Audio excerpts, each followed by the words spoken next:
Assalamualaikum warahmatullahi wabarakatuh. Perkenalkan, nama saya Syabrina Alfasia Situmeang. Saya berasal dari Ilmu Perpustakaan 2 dengan NIM 0601 242049. Di sini saya akan menjelaskan tentang Pancasila menurut lintasan sejarah bangsa. Pertama, saya akan menjelaskan apa itu Pancasila.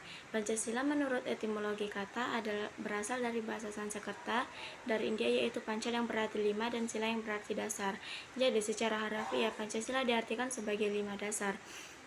Sedangkan menurut sejarah, Pancasila sudah dikenal sejak zaman Kerajaan Majapahit dan Sriwijaya, di mana sila-sila yang terdapat dalam Pancasila tersebut sudah dipraktekkan oleh masyarakat maupun kerajaan, meskipun sila-sila tersebut belum dirumuskan secara konkret.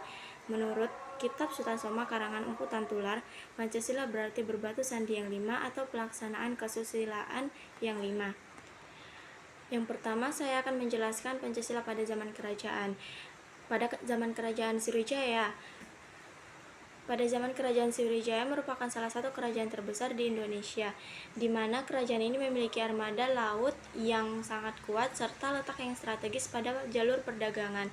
Kerajaan ini memiliki cita-cita yang sama dengan cita-cita kesejahteraan bersama dalam suatu negara, di mana hal tersebut tercermin dalam perkataan Marfu'ai Fanua Sriwijaya Sidayatra Subihika, atau suatu cita-cita negara yang adil dan makmur. Yang kedua ada pada Kerajaan Majapahit.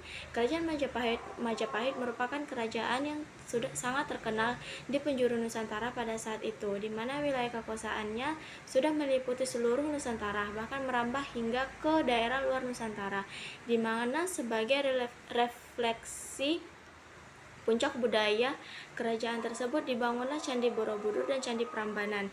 Agama yang dilaksanakan pada zaman Kerajaan Majapahit ini adalah agama Hindu dan Buddha yang saling hidup berdampingan secara damai. Yang kedua ada pada zaman penjajahan. Pada zaman penjajahan, nilai-nilai dalam Pancasila semakin nyata diimplementasikan dalam kehidupan sehari-hari. Penderitaan yang dirasakan akibat penjajahan mengakibatkan kepala daerah bersatu untuk melawan penjajah, di mana hal tersebut mempererat persatuan rakyat Indonesia dengan menyingkirkan ego masing-masing demi mencapai tujuan bersama, yakni bebas dari segala jenis penjajahan. Penderitaan yang dialami bangsa Indonesia pada zaman inilah yang harus diingat dan dikenang oleh masyarakat sekarang, sehingga kejadian seperti ini tidak akan terulang di masa yang akan datang. Selanjutnya saya akan menjelaskan pada zaman Orde Lama. Pada zaman Orde Lama adalah masa pencarian bentuk implementasi Pancasila, terutama dalam sistem ketatanegaraan. Dalam masa ini, implementasi nilai-nilai Pancasila mengalami permasalahan karena banyak masyarakat yang menentang nilai-nilai tersebut dan ingin menciptakan ideologi yang mereka anggap sesuai dengan untuk negara Indonesia. Contohnya seperti gerakan DI atau TII dan PKI Madiun yang ingin mengubah ideologi bangsa.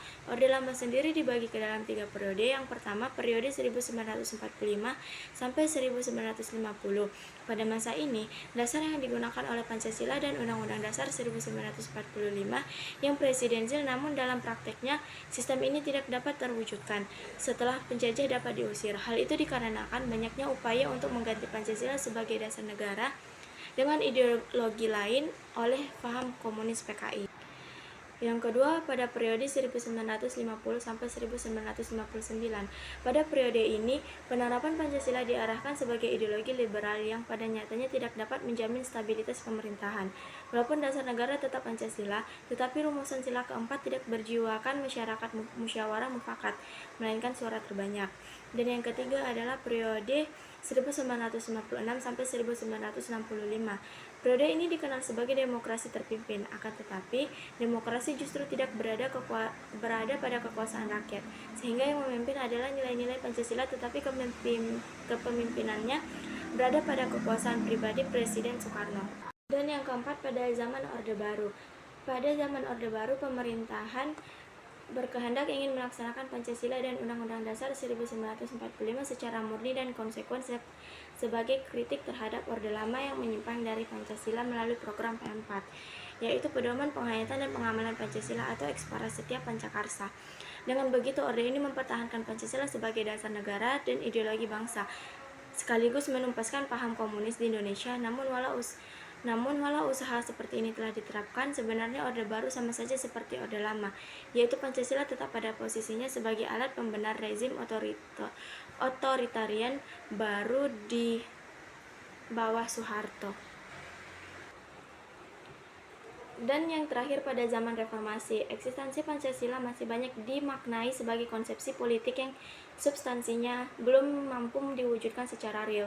Reformasi belum berlangsung dengan baik karena Pancasila belum difungsikan secara maksimal. Sebagaimana mestinya, banyak masyarakat yang hafal butir-butir Pancasila tetapi belum memahami makna sesungguhnya. Berbagai perubahan dilakukan untuk memperbaiki sendi-sendi kehidupan berbangsa dan bernegara di bawah payung ideologi Pancasila. Namun faktanya masih banyak masalah sosial ekonomi yang belum terjawab. Mungkin sekian yang dapat saya sampaikan, kurang dan lebihnya saya mohon maaf. Wabillahi taufiq wal hidayah. Wassalamualaikum warahmatullahi wabarakatuh.